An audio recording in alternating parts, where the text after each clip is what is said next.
Today's episode is brought to you by the Vegas Bear Guys and 2T Fitness. Everything sequel contains explicit language. And why the fudge not, you melon farmer?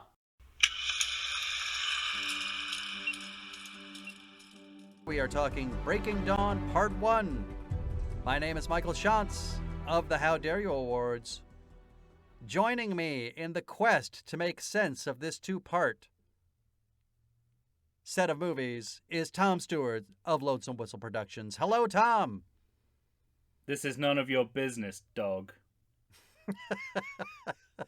I like to think maybe Rose just meant that in a affectionate way, like, "What up, dog?" That's great. Well, of course, ladies and gentlemen, we are talking about the Twilight Saga, Breaking Dawn Part 1, the 2011 film. We're at a fast and furious pace now, Tom. These movies are coming out every fucking year. You mean that in both senses. Right. Literally Fast and Furious, and also like the Fast and Furious movies. Right. All right, this movie is directed by Bill Condon. Yeah. Both of these last movies, actually, and yeah. Bill Condon, no slouch. Interesting resume, again. Yeah. All three directors who've done the series have. Right. I mean, we're talking Candyman, Farewell to the Flesh, a sequel. Nah, that's what stood out to me. A sequel we'll be tackling at some point. I believe... Which I believe is sort of quite highly regarded as a sequel. I think so, yeah. Yeah. I've never seen it. I believe he won an Academy Award for writing Gods and Monsters, if memory serves. He's directed Kinsey, Dreamgirls, The Good Liar, Mr. Holmes, The Beauty and the Beast. That's fascinating. Those are all interesting movies that don't quite work. Every single one of them. I think some work more than others. Gods and Monsters is good. Yeah. Not quite as good as it could have been, but good. And not quite They're as all good like as people thought at the time, I think. But actually, I'm a big Sherlock Holmes fan, so I do think Mr. Holmes is awful, but I think that's about me, not about the movie. I think it's for most people, it's probably a perfectly middle of the road movie, but it annoys the fuck out of me as a Sherlock Holmes all right. fan. But that's my problem, not theirs. Yeah. Kinsey's good. Actually, I was going to say, I think Kinsey is a good movies. movie, and strangely, I kind of liked that Beauty and the Beast. You probably didn't just because it had a Harry Potter kid. I don't. That's completely off my radar. What is that? The live-action version of Beauty and the Beast. Totally forgot that happened. All right. Well, it Still did. in my head, that's Ron Perlman. When you say live-action Beauty and the Beast, right. it's Ron Perlman. I'm in that phase of my life where I'm like, that can't be Ron Perlman. Yeah, we're talking Ron Perlman and Linda Hamilton, right? Has to be. What? I am. I don't know what you're talking about. What else could it possibly be? Oh, that's fucking great. Well, but yeah, well, that also means he's a pretty big hitter, having done this. Right, that's what I was going to say. Dreamgirls and a Disney movie. I mean, that's some kind of big trilogy for a director. Absolutely. I mean, you know, for a, for a podcast about movie sequels, we often will hit a director where we're saying, yeah, not a lot of done after this movie, or or do we even know who they are? Yeah, exactly. But this They're guy, going back to S.S. Wilson. This guy's going to he has plenty of chances left. They are going to be giving him more movies to do, obviously. And I in terms of handling a franchise that's already had 3 installments, I think overall he does a very good job. Yeah, I'll agree. Clearly skilled in picking up the ball and running with it. Well, what's also interesting about this series is there are peaks and valleys. This movie on Rotten Tomatoes goes back down to 25%. Ooh, that's harsh. Although Now you have where do you have this movie in relative terms, yeah, I mean, I agree with that in the sense I think it's razor thin in terms of quality over under with New Moon, and that's what I'm really trying to reevaluate in my head. Yeah. Even just looking back at my notes for this movie, I'm like, God, there's so much I like about it. And you have New Moon above it. I have New Moon above it, but very, very slightly. And you have New Moon second. Do I have that right? Yeah. This third, Breaking Dawn 2 last. Yeah. All right. Don't rub it in. I'm just you know, all I'm doing. I know. Is asking. I know, but it's just absurd when you say it out loud. Because I believe I have this one third. Yeah. And I have Breaking Dawn 2 second. Yeah. Yeah. So we both have this third then. Right. If I stick with my rankings, because there's a lot, there's just a few shit the bed moments in this movie that are hard for me to get over. Yeah, but see, that's the thing. Like all three of, you know, excluding Eclipse, all three of the other movies have shit the bed moments, and you have to like pick and choose which shit the bed moment bothers you the most. I don't think New Moon has a shit the bed moment. It does not have the same shit the bed moments. It doesn't have wolves talking to each other. It doesn't have a deep fake baby. It doesn't have a baby drinking blood milk. Yes. No.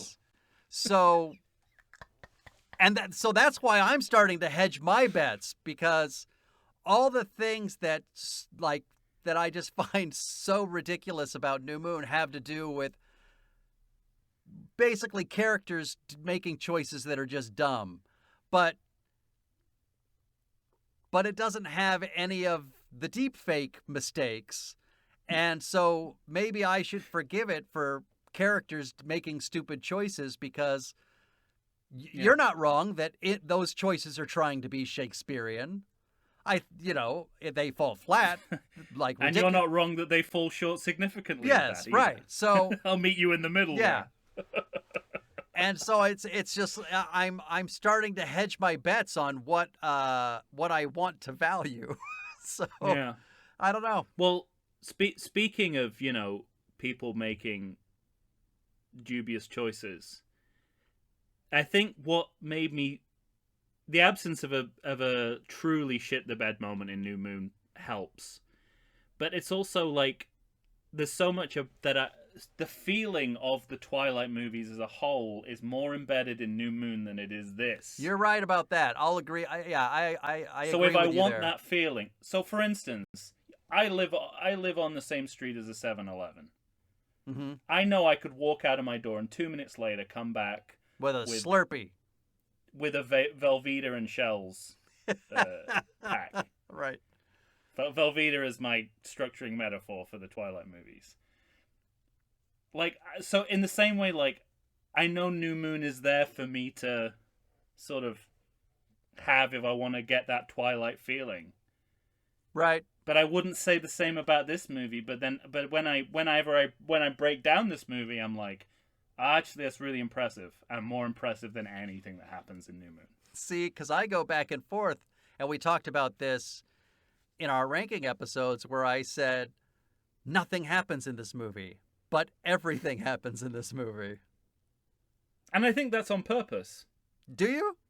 Yeah, I do. Okay. I have decided to come down on the side of intention. Mm-hmm.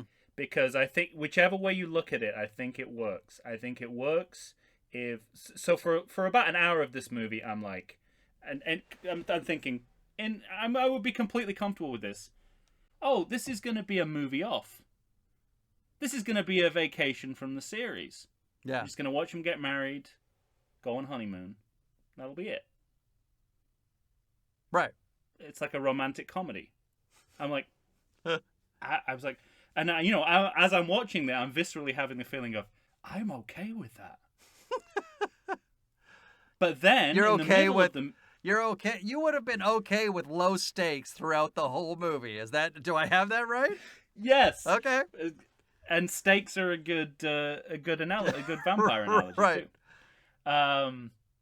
And then about sort of between halfway and 2/3 of the way into this movie, the stakes get very high very quickly. Right. Life and death, birth and, whatever. And then I'm like, oh, well, the first half works as like a good sort of lulling you into a false sense of security that nothing will happen, and then everything happens. And also, if you, the third element of this is you look at it holistically, what might seem trivial in the first, let's say 2/3 of the movie, a ton of shit happens. They get married. They have sex for the first time. They have a child. They conceive. Then they have a child. Then she dies. Then she becomes a vampire. I mean, nothing happened in Eclipse.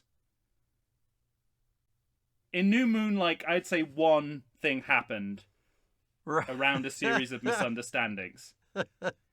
Listen to that laundry list of things that happen in this movie. So I think there's I guess what's interesting, I'm impressed with all of that. I guess what's interesting is that each one of those is kind of a set piece that lumbers along for 30 minutes. Basically, this movie has 4 things happen.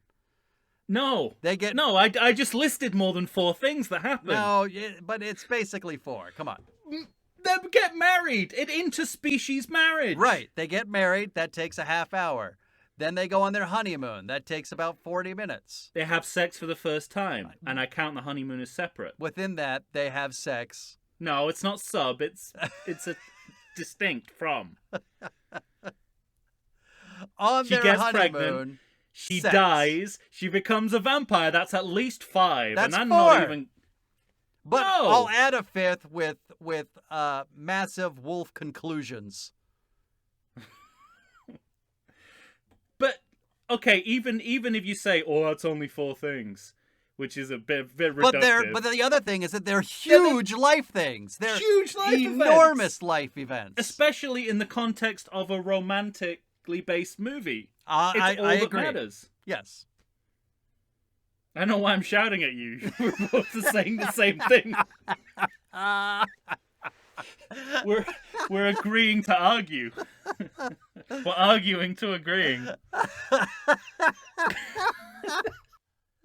This is the podcast you want to listen to. If you want to hear 2 grown men shout at each other about how Twilight. much they like Twilight.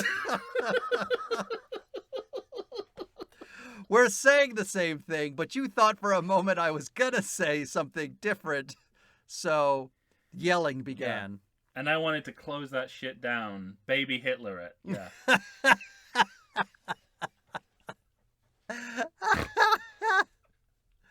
Oh my god. All right. This is like Tucker Carlson and that other guy. Well, but that's the thing too about. I mean, when we talk about all of our other movies, we kind of follow along in the plot, but it just seems to me that we don't have to do that for this movie because, well, we just did it. We just told you. Did it. We told you everything that fucking happens in this movie. But that's yeah. So where does that leave us?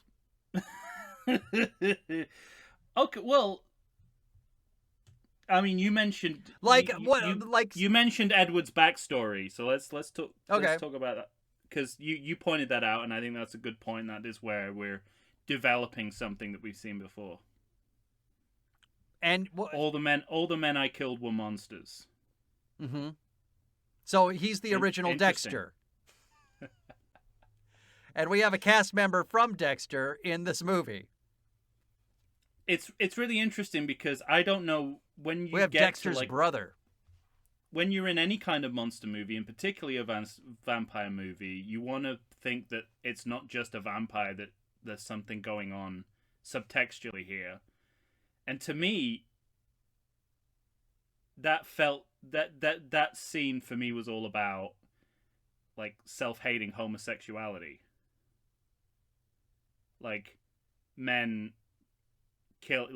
biting other men in like movie theaters, in a clandestine way, like hating the fact that you're one thing. You're one thing, and okay. and wanting to kill it in others. Yeah. So. Do you really think that? But I think that's just another metaphor to add to the list. Yeah. Do you think it's that drug overt? Addiction, mental health. Do you think that was intentional, or are you just? Is this just what you're taking away from it?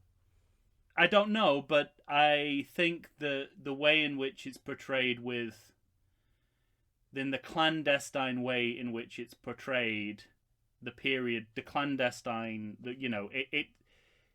it's infused with the imagery of how gay men had to act at a certain time in history. Right. And the culture around that. That's what stood out to me. All right. I'm not saying any of this is going on in the super text. No, yeah. I'm just saying that it's another area where you can use vampires as a canvas for other, in the same way we do with zombies. Yeah. Although interestingly, in New Moon, they say that they're not going to do that because zombie movies are too Remember Anna Kendrick goes on that rant where she says, right, zombie movies are like, they don't have female perspectives and they're too intellectual for their own good. But it's interesting that even in the dumbest vampire movie, you do that anyway. You're right. Because it's just part of the course. It's like it can't just be biting people's necks. There's got to be something else going on here. Well, and part of the other thing going on is the romance of it all. So did you buy into the wedding romance? Loved it. That's on full display, is it not? We talked a little bit about this in the last episode. When there's romance, it's got to be to 11. Mm-hmm. And I think nowhere is that better shown than in this, like a 45-minute wedding and a conservatively hour-long honeymoon. It's great, but I think and I like one of the things I was really impressed by. Again, talking about keeping the segregation. This is not a great term to use for what's going on racially in this series, but the segregation of the, let's not say horror, let's say monster movie and romance, is when Jacob gate crashes the wedding. Right. It doesn't lead more to what dickish behavior. Yeah, it's like he's like, look, I'm here. I'm not going to interrupt the wedding. And as Except a viewer, I am. Oh, thank God. Yeah, but he doesn't break up the wedding. Right. Like that was my fear. Where he's going to break up the wedding. He just comes in and he's like, well, yeah, I'm pissed off now. I'm pissed off, and now I'm more pissed off.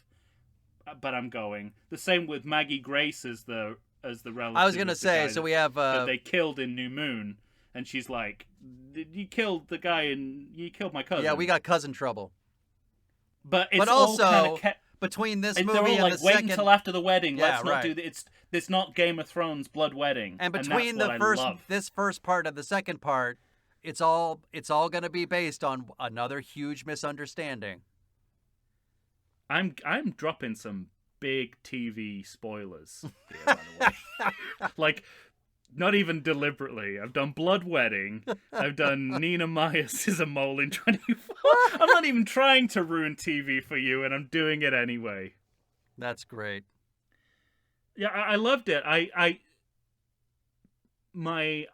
If I was being super nitpicky, which I feel I should, to show you that I'm not like you were with the Harry Potter movies, I would say I was perfectly upfront. I wish you could see the look Mike's giving me right now. I was perfectly upfront. I constantly talked about the misfires of the Harry Potter movies. There's just not enough misfires for me to say there. We'll take our first break and we'll come back and talk more about Breaking Dawn Part 1 right after this.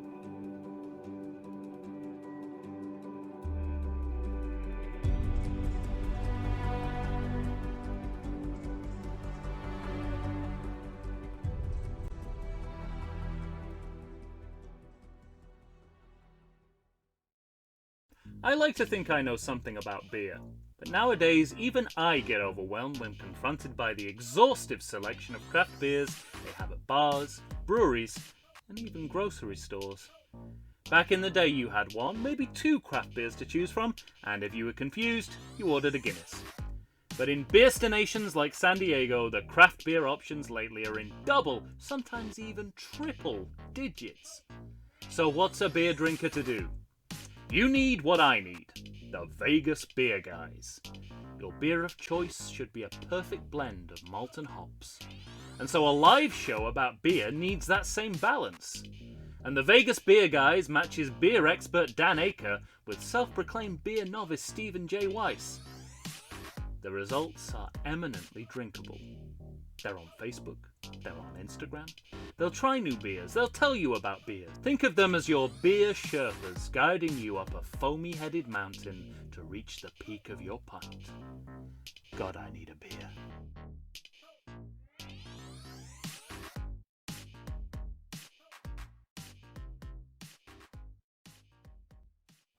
And we're back, ladies and gentlemen. Tom and I are here, of course, discussing the Twilight Saga, Breaking Dawn Part 1, directed by Bill Condon, a 2011 sequel.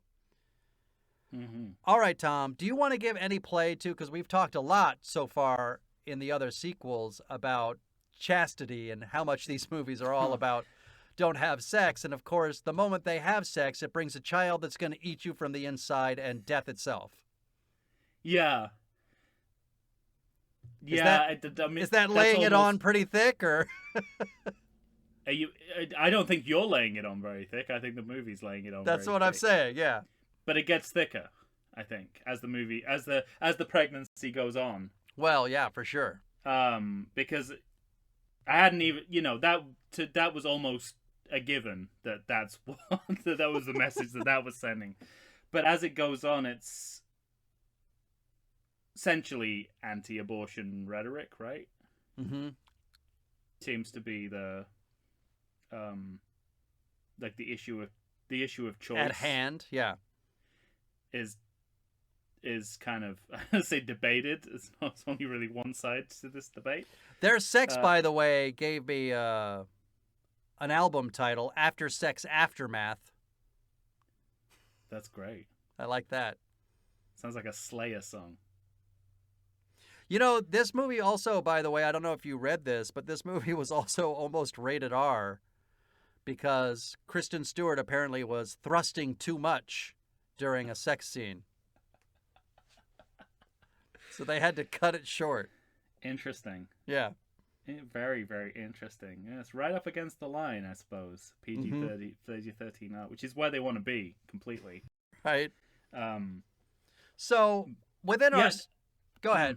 No, I mean, it's way... I mean, the issue of choice is...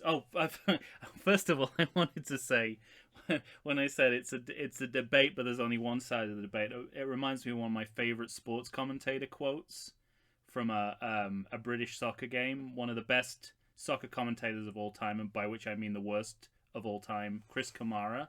Okay. Said of a game of soccer, it's end-to-end stuff, but it's all at one end.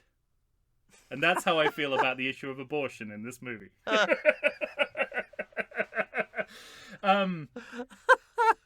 I mean, first of all, the insulting fact that it's all the issue of choice is weighted far too much in terms of what the father of the child wants, and not at all what the mother wants. So, and just the timing of the fact that they discover the Deus Ex Machina of the blood milk at the exact moment at which she's basically decided she was going to get an abortion. Very telling. And you said, is that laying it on too thickly? It's about as thickly as we've ever got the fundamentalist Christian line, I think, right, in these scenes. But of course, an issue like whether or not you abort a baby or not is probably gonna it's probably going to bring the witch to the top or the bottom, you know. it's probably gonna serve your prejudices will surface when you talk about this issue.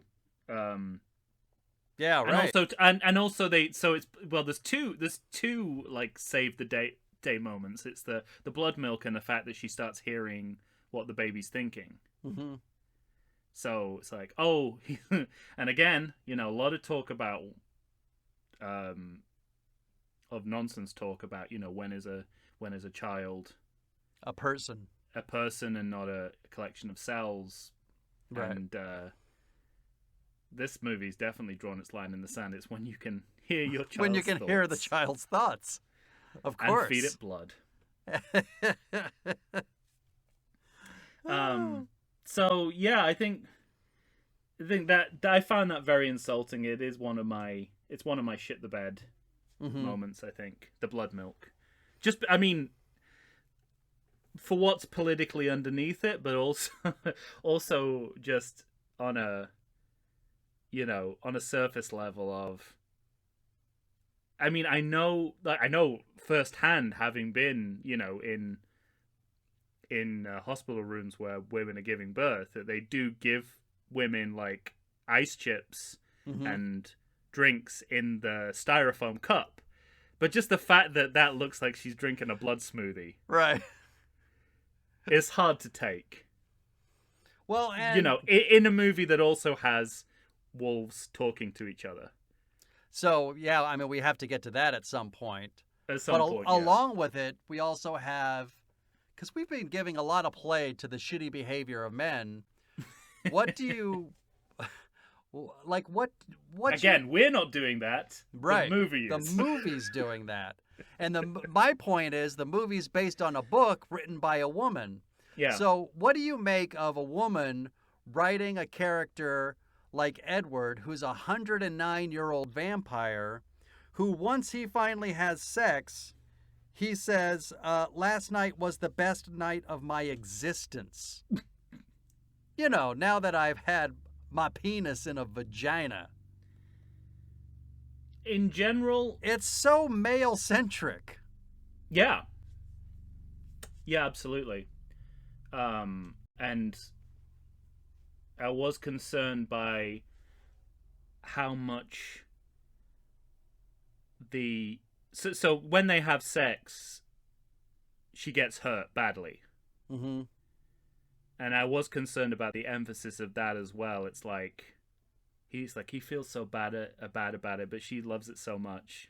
Right. Like, it's domestic abuse 101, you know? It's like you make the person who's being abused feel like they can't do without it.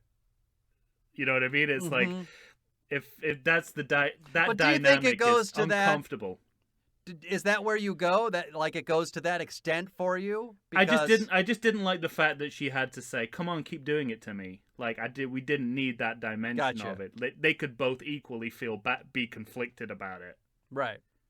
And he's completely apologetic, 100%, and she's the one who has to convince him to do it, to keep having sex with her and keep beating her up. And it's not until the next movie that we find out the extent to which he was holding back. Yeah. That's a direct line from that movie. But, I mean, and it's again, it's like another, that's what I mean about the bad moments. It's like, that leaves a sour taste in your mouth, because I kind of liked how they were building up to it in quite a light way. Like, they do a fake mission prep montage for sex, for their first night of sex, which I think is really funny and like something you would find in a romantic comedy, and it works well. There's stuff like that in the wedding too. The way they cut between the wedding speeches is like really comically assured. I presume Bill Condon's pretty good at that side of things. So it was upsetting that that's what it boiled down to, because why can't they just both be conflicted about it and say it's like fuck it, this really hurts, but you know, I love you. Right. And he's like, I really want to do it to you, but I feel bad. Like, but I'm hurting you. How any rational human would write that scene. But the scene is written as, you know, I just completely hate doing this to you. And she's like, no, please do it more. Do me, baby. Yeah. Yeah. And I guess in some weird way, going back to the sort of the female authorship, it's like there's a way in which you can construe that as like, oh, she's got the agency in the scene. But the ramifications of that agency, I think, are more damaging to the portrayal of women than maybe the intention behind it, which was her to say like, no, I make my own choices. I'm making the choice, yeah. But it's just written in a way that's a little difficult to take. Mm-hmm. And totally consistent with the rest of the movie, where the onus is on the men to figure it out. Yeah. And the women just to be passive and take it. Right. And all of this, because once we get back from the honeymoon, we're over an hour into the movie. Yeah, we're well over an hour. So, because we find out the baby at 50 minutes, we find out she's pregnant. That's an interesting timing. And so we have about 10 minutes of getting home, and then basically she's getting sick. Now, we should talk about, because I said I'd mention the scene where she finds out she's pregnant. Oh, yes. Go ahead. So here's the thing. I know that the scene where she's cooking chicken in the kitchen in their honeymoon suite is a morning sickness fake out. Right, yeah. That's the but that chicken is raw. Yeah, exactly.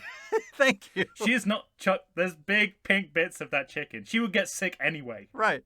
Thus, it might not be morning sickness. This is what happens when a vegetarian decides to cook chicken. Exactly. And I forgot that she was a vegetarian, and I thought, oh, that makes total sense. And I was like, is this some sort of weird, like, what is happening here? Exactly. After school special on like food education? Right. It's like, make sure you cook the chicken thoroughly, because it was so raw. Like, what's the line could be revived with the help of a skilled vet? It's well, and it left me wondering too. It left me wondering, was this an unconscious choice on her part because she's already pregnant and that baby wants like raw chicken? At the very least, the baby's like saying, "Let's undercook that shit." I'm gonna say this: I like it. It should be the case. I don't think it's the case. Okay. I in a perfect world, that would be exactly what that scene's about. I just think the prop master wasn't doing their job that day. Or mistress. Right. Anyone can undercook chicken. Maybe that's what the scene's about. Well, and this leads us to once she gets home. Yeah. Once again, jumping wildly to conclusions. The leader of the wolf pack decides that... You could just say that and loop it. I know. So you never have to say it again. I mean, it is central to every single movie. That would be great if, like, the next episode is just me talking through a tape loop of you going, jumping wildly to conclusions. But it's really cute, and I love jumping wildly to conclusions. I mean, between Number that... 9. Between the jumping wildly to conclusions and the number of times a number of characters in these movies say they deserve to know to justify their shitty choice to let go of a secret, it's fucking astonishing. They deserve to know is the get some rest of this movie. So or the secure amazing. The perimeter. Oh my god. But that's fantastic. But wrapped up in all of that, we have dogs chasing dogs, followed by this choice to show inner thoughts of wolves. And never again. And never again. Which makes me wonder whether they realized, even looking at the rushes, that it was a bad idea. So is this like a Bill Condon decided this on his own and then got a call afterwards saying, "What the fuck are you doing?" I represent the estate of Homeward Bound.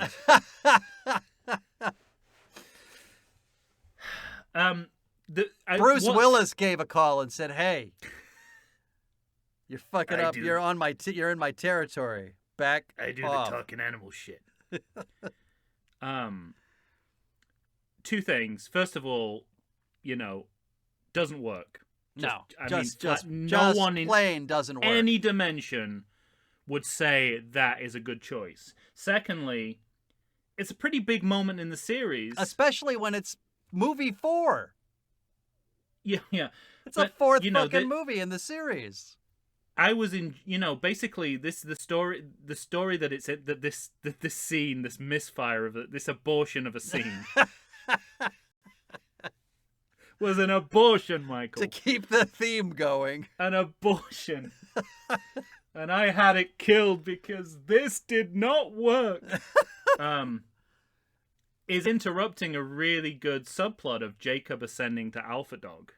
Well, he's supposed to be, but he chooses not to.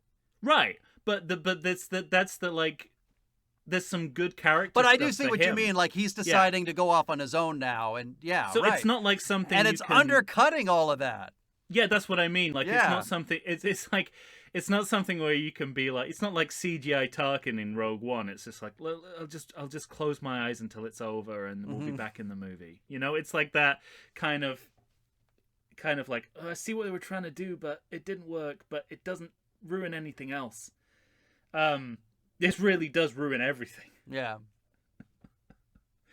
And then this was where my Scooby-Doo comparison came in. Well, it's also Seth. Yeah, okay. Who becomes Jacob's sidekick. I was like, it's like Jacob again is ascending another to Alpha Dog. Terrible actor. Jacob is ascending to Alpha Dog. Maybe he was just there to make Taylor Lautner look better. Maybe. But I don't know Seth if I mentioned has become this. Scrappy Doo in a matter of seconds. And even in the screenplay, Jacob goes, "You're getting on my nerves, Seth." It's like, we've seen this guy for a minute. Right. But he said, "But I understand why that line is there." Yep. But here's the other thing, like, because I've obviously been talking about Taylor Lautner's acting throughout this whole series of movies, but cuckoo.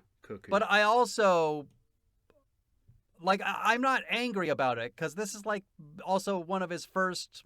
Isn't this his first deal? I don't know what else he's done. It's a long time since I've seen Twilight, but I remember seeing him in that movie and thinking, "Who is that baby? Mm-hmm. Who put that baby in a wig? Right. Shoved him into frame." But we've and talked, so I think he's acting against all of that, and he's been given things to do that don't make sense. Yeah.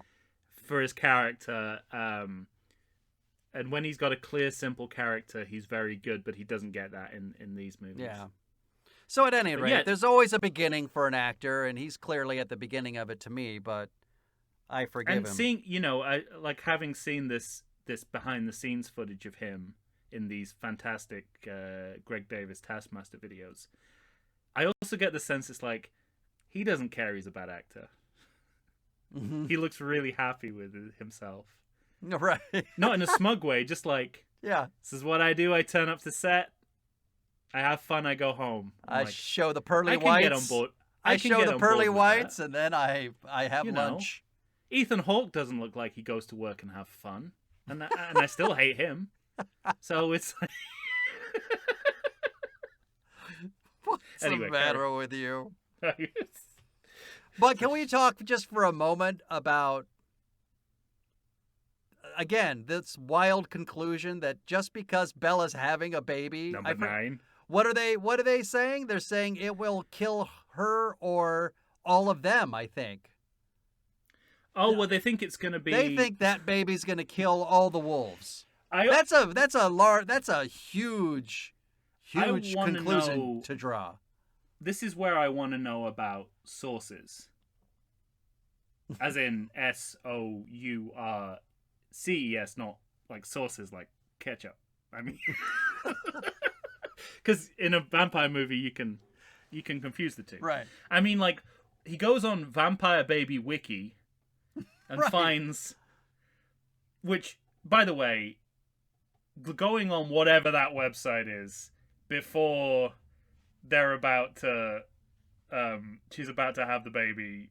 I mean, that's like flipping through a medical journal before an operation. I mean, nothing good is going to come out of that research, is it? Right. But anyway, it's the Dan Aykroyd is it jumping Spies to Like wild Us. Is it jumping to wild conclusions, or is it that all they have is legend, which is itself a wild conclusion that these babies are gonna fuck shit up? That's basically all they know, right? This baby's gonna. No, I mean, I'm. Maybe that's me.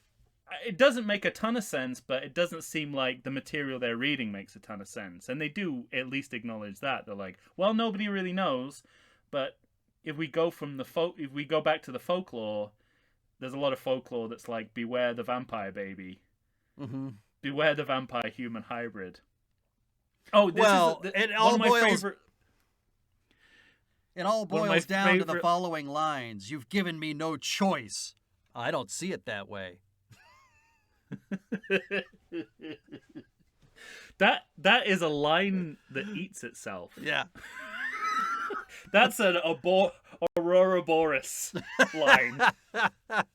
I think they call it in the business. This is another great line in this part of the movie. They say the first year is the hardest.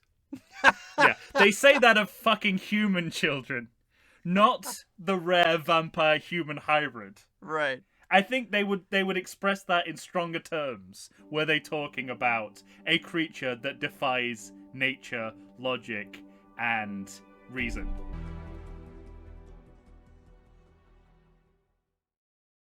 Does the coronavirus have you feeling oogie? Have you been sitting on your couch for weeks? Nay, have you been sitting on there for months? Well, it's time for you to get back in shape. Check out 2AT Fitness. You can find them on Instagram. You can find them on Facebook. 2AT Fitness was started by Tina Bernard. She is ready and raring to go to help you get back into the shape you want to get into. They've got all kinds of classes. They've got outdoor in-person classes. They've got online classes if that's what you prefer. Ladies and gentlemen, it's time to get back in shape. You're going to find a variety of exercises. You're going to have strength training, cardio, weightlifting, even fun 5-minute burnouts that will push you to your limits. So get off the couch, get into shape. Go ahead and check out 2AT Fitness. Tina Bernard has got you for all your needs. I know her personally. She's fantastic. You're not going to meet a better person to help you become the new you. Check it out. And we are back. Once again, ladies and gentlemen, we are finishing up with Twilight Saga, breaking down part 1. Breaking Dawn. What did I say? Breaking down. No, you are breaking down. I'm breaking down. Dawn. The movie's breaking dawn. Did you just give away the title for your picture sequel, Mike? I might have, right? Oh, mercy. It's hot in these closets, guys. Yeah. I didn't bring any water with me. I'm dehydrated. I'm losing my shit. You're lucky we're as lucid as we are. I know now, that might seem strange. Right. So I was just thinking to myself that we're at the end of the movie where almost nothing happens. Why would you think that? It ends with a vampire transformation, Mike. Yeah, but like the 20 minutes before that is just drinking blood out of a straw. Well, Citizen Kane's just a movie about a sled. I mean,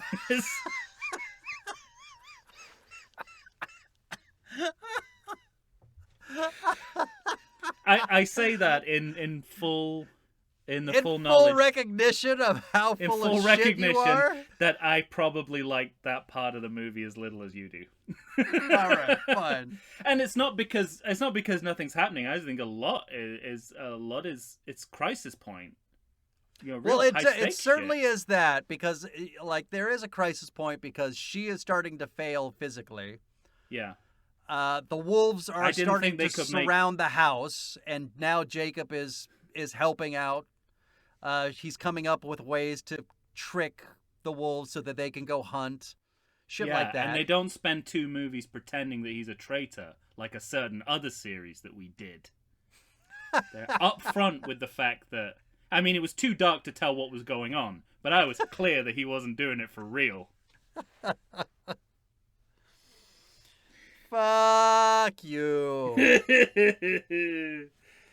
You're what you're saying is you appreciate the talents of Taylor Lautner more than Don't the say it. I'm I don't think you've given Joe me a Pesci choice. Goodfellas. Don't say it. Don't say it.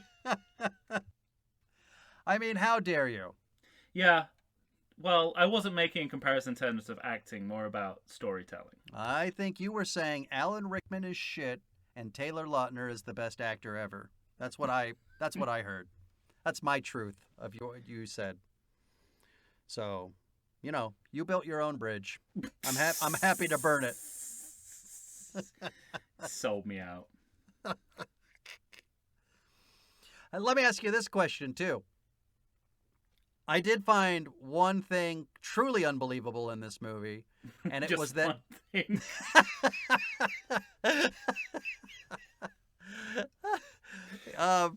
it was that Bella kept calling her dad from the Cullens phone and saying she was somewhere else, and I thought, doesn't that guy have fucking caller ID? He's a fucking police officer. It's you know what, I turn off my critical faculties anything involving the Charlie the dad in this, because if you think about it too hard, it will ruin everything for you. That's true. Why is he let her go on this 9-month honeymoon without even checking in on her? Without exactly. But you're right. You're absolutely right. And again, it's like, you know, they vaguely establish, as you said before, the idea that, like, Charlie's Charlie and he misses a lot of things. Mm-hmm. But, you know, I miss a lot of things. You know, that's in my character too. But if my daughter took a 9-month honeymoon without contacting me and I was unable to see her, I'd think something was up. At least 3, maybe even into this movie, I can't remember, but at least a solid 3 of the 5 movies in this series has a storyline saying that people are being attacked in the woods, and most likely by animals, and he can do nothing to help solve these crimes. No. All those are unsolved murders in his town. Yeah, I mean, maybe that's the device. It's like this is how this is how, you know, if you had a competent police officer, it'd be all over within minutes. Yeah. So, and well, if you had a competent police officer and a good dad, mm-hmm. there would be no Twilight. Right. You'd be without a saga. So I guess it's for the best in terms of these movies existing at all that we just forget about that. But it's bad, and I'm not going to apologize for it. I'm just going to say that these movies can't happen without Charlie being the worst father and cop in the world. All right, good. Now, should we get to what should we talk about here? Because basically what happens is the wolves attack the house and there's a fight. Mm-hmm. So the vampires are fighting the wolves. Jacob is with the vampires fighting the wolves. Or Jacob shows up. I forget. Yeah. All I know is he shows up, and then, of course, Edward can read his mind, so he announces that he's imprinted on the deep fake baby. Mm-hmm. Yeah. And this was like earlier in the movie, we had a beach scene where we brought back the idea of imprinting, mm-hmm. Which we talked in Eclipse about how they're pretty good. They were pretty good in that movie about integrating things you need to know. Yeah. This is one of them. Complete opposite. This is not one of them because. Well, this is one of the things you found out then that happens now. Right, yeah, it's just like I can't wait to call back to that because that scene doesn't need to exist except it puts the word imprint back in circulation. Right. So we know whatever happens is going to involve imprinting of some kind. But on a deep fake baby. Yeah, and it's the first appearance of the deep fake baby, which I assumed would be the only appearance of the deep fake baby, erroneously. Yes. Because completely wrong. Because this is the only excuse I have for any of the deepfake babies, because I made a note. I was like, come on. But on the other hand, I get you don't want real babies on the set when this shit is happening. But apparently, it was an aesthetic choice. Because that does happen these days. They sometimes do a digital baby. Even Children of Men has a digital baby, and that's Alfonso Cuarón masterpiece. But it has a digital baby in it. So there are production circumstances under which I can see why digital baby is the way to go. And this is maybe where deepfake baby's worse than Homeward Bound. Right. If you've just tuned in.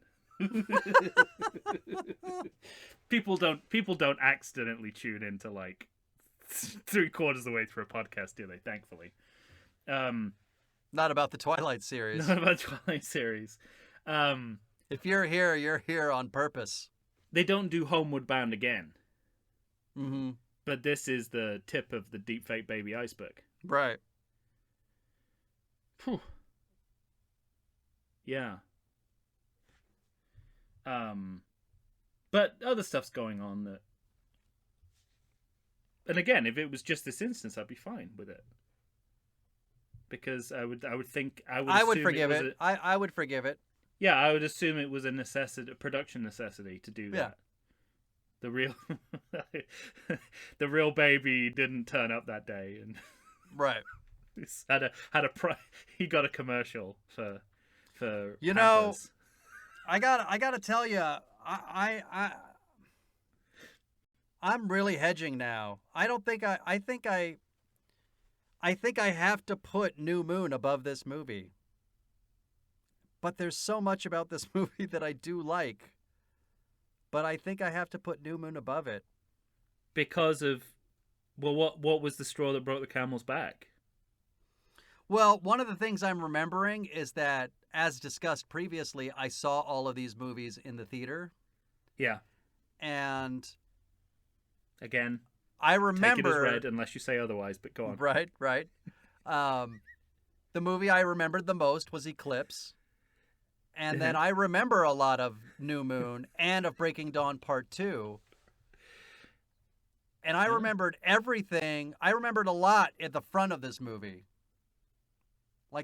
But the end, didn't remember at all. I honestly thought that Bella was going to wake up and stop the fight herself. That's where dramatically I thought this story was going. Yeah, it's a bit of a wasted opportunity not to do that if she's going to come to life anyway. Yeah. But like you said, it's just because it's a two-parter and they want that last shot. That's. But I don't think it's the best last shot for a two-parter. No, yeah. So you're considering putting you're considering. See, I'm considering putting this above New Moon. We've reached the apex of. We've reached the nexus of the universe. We've once again reached the apex of an anus. I can't remember what that was in reference to, but I remember writing it down as a T-shirt idea for us. Apex of the anus. Was it anything to do with Michael Orifice, the lamp operator on the two of the Psycho movies? No, it might have been. We are listed on YouTube as a Michael Orifice podcast. So nice. Yeah, what do you want to do? Do you want to I guess like both our decisions are essentially meaningless taken together. You know what's interesting? It's like, what do you value more? Because I had forgotten so much of the beginning of New Moon, but really remembered the end. This one, I remembered the beginning, but forgot the end. I mean, I remember. So something that really does jog my memory is the fact that I'm not squeamish at all, really. But the only thing that makes me feel slightly faint and a little bit kind of just less than whole when I see it on screen is the idea of blood being taken out of you. I'm fine with giving blood. But how about blood through a cup and a straw? No, but yeah, it's when Edward's like, gnawing on her wrists when he turns her into the vampire. Right. He's doing them nom nom nom nom nom nom nom. And it's all over the body too. He's going everywhere. Yeah. I started to feel a little bit faint because it's just in that sweet spot for me of squeamishness, which is like people, like blood coming out of the body involuntarily does something to me, which is I guess why giving blood is fine, because I'm sitting down, I've made the decision, you're taking the blood out of my veins, I can see it coming out, it's all controlled. Right. But just that sort of like it comes out and you don't know it's coming out, like that thought of that makes me very squeamish. So that made those last sections quite, I think, probably visceral than they could have been. But as I said before, I like the contrast. I like the mix of high and low stakes and how then the interplay between them. So I remember everything. But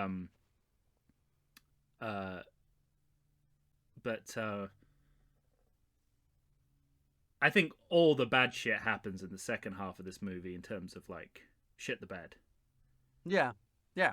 And she probably, shits the bed. That happens during giving birth as well. Right. And all that milk, all that blood milk. Well, how about the CGI of what's going on with her, veins and capillaries and all that shit? How much was that CGI and how much was that makeup? Well, I meant on the inside of the body. Oh, the CSI stuff? Yeah. Yeah, it's classics. So I was a little confused. Again, I used to have this argument all the time with my wife about zombies. She would say, when watching Walking Dead, she'd say, can zombies do this? Can zombies do that? I'm like, it's all made up. Right. It's like you can fucking do what you want. And it's the same with vampires, isn't it? But yeah. I sort of find it hard to believe that you... Like, what is it? So it's... Your spine gets covered in goo and then your chest pops out and you become a vampire. All right. So I thought the visualization actually... Well, her visualization, I think, was partially CGI, too, on the outside. I think they thinned her up, but I didn't think it was possible to make her look paler, but apparently it is. Yeah, but the makeup was really good. It was excellent. It was all of that really looked great. Affecting. Yeah. Because they have a couple of overhead shots of her where you think, man, that does look like a dead body. That's unhealthy. Yeah. Maybe they brought Christian Bale in for the day and they deep faked Kristen Stewart's head over his machinist body. Over his machinist body? Nice. But the internal CGI asked more questions than it answered for me about how you become a vampire. It's like, well, but your chest is puffed out even when you're a human. I don't know. Are they? Oh, but they're stone inside. These vampires are stone inside, right? I guess. I don't know. Is that what it is? Well, it looks like that when they die. When they die, right? When it looks like someone's just like blown, like demolished projects. Something like it. Fine.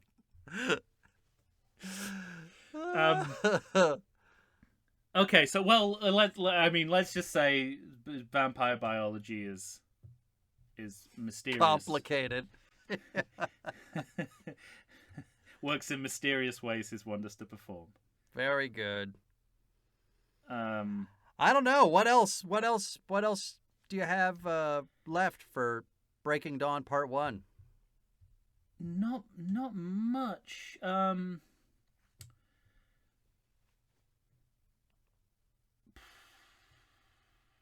We mentioned the imprint, didn't we? That's like This is a major plot point that That's another Deus Ex Machina. This movie has 3 of them. Yeah, we're gonna have. I have lots to say about that, but more based on the next movie. Holy shit. Yeah, I liked, I liked that we didn't have a recap montage in the last movie, but I liked that they did that as her life flashing before her eyes before. Yeah. Went between. I thought, if you're gonna do it, that makes sense in context. Right. My next note is, unsurprisingly, about the end credits. Of course. But you must have noticed something very different about these end credits. You tell me. I don't know. Well, they were noticeably more Tarantino-esque than we have seen. Like, it was like, it's like black on red with like retro music. Like it looks like the end credits of a piece of indie horror cinema. Which did it? Yeah. Maybe I got up to wash the dishes or something. Did you lady chew it? Did you Well, I would have. Did the little screen pop up and you clicked on the next movie? No, because I would never have done that, but I might have gone and washed dishes just listening to the music. Oh, that's it. You can't step away. There's somewhere there's some most interesting stuff in the movie. That's anyway, true. I thought that was interesting, especially, and in the next movie, we'll have a lot to say about both opening and end credits. All right, but in a very an entirely different. This felt to me like, this is our. This is our cool movie. This is the cool movie in the series. This is the one that's like almost like a Tarantino movie, which is bullshit, obviously. But Clearly. It's interesting that they think that about their movies in designing the credits that way.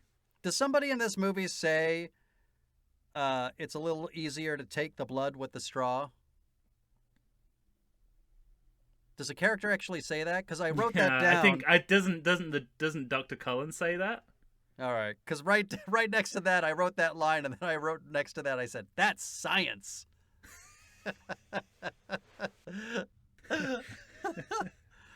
Yeah, and the fact, just the put. It's interesting how they put all that together. It just looks like she got it out of the... Hey, let's just pump blood into her. Yeah, see what happens. It looks like they got that fucking thing out of the Little League snack bar. I suppose... extra large blood, please. I like the way they sort of turned it into a plot point of, we're going to have to get more blood. And like, as someone who's, been through early years parenting quite recently, it's like, with the diapers and the wet wipes and everything, it's like, you're always going to run out. And the milk, the formula, it's like, you're always going to run out. So I've felt that, but also it's a sense of like, we're going to have to go back to like, drinking people's blood just to get the blood. So something interesting did come of it. It was a stupid plot turn, even for this series. All right, fine. All right. Like, I think we're done. Wait a minute, you washing the dishes, you saw the post-credit sheen though, right? Yes. Good. Yeah. Okay. Just wanted to check, because not that adds anything, but that you don't see in the next movie, but I know how much you like your Michael Sheen. I like my post. Oh yeah. And I just assume just to get him in the movie. Right. He's receiving a letter.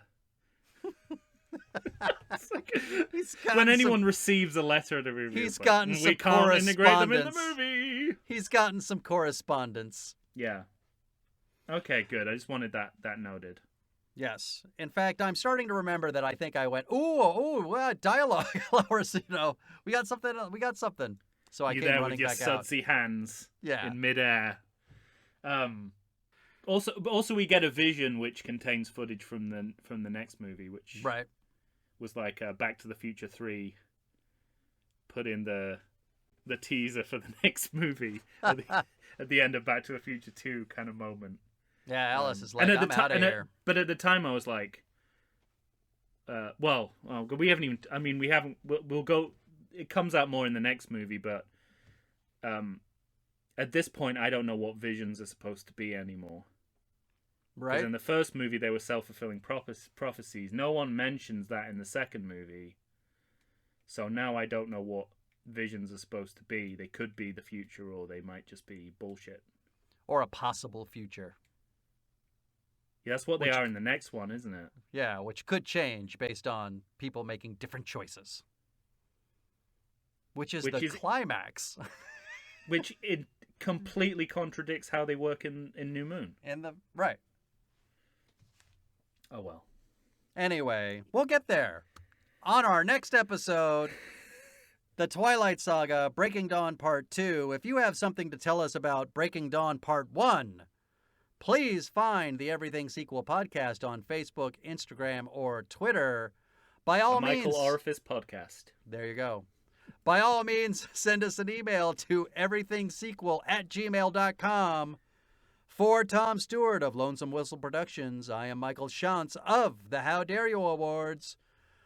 You'll be hearing us next time for Breaking Dawn Part 2. Say goodbye, Tom. First it's the spelling, then it's the grammar.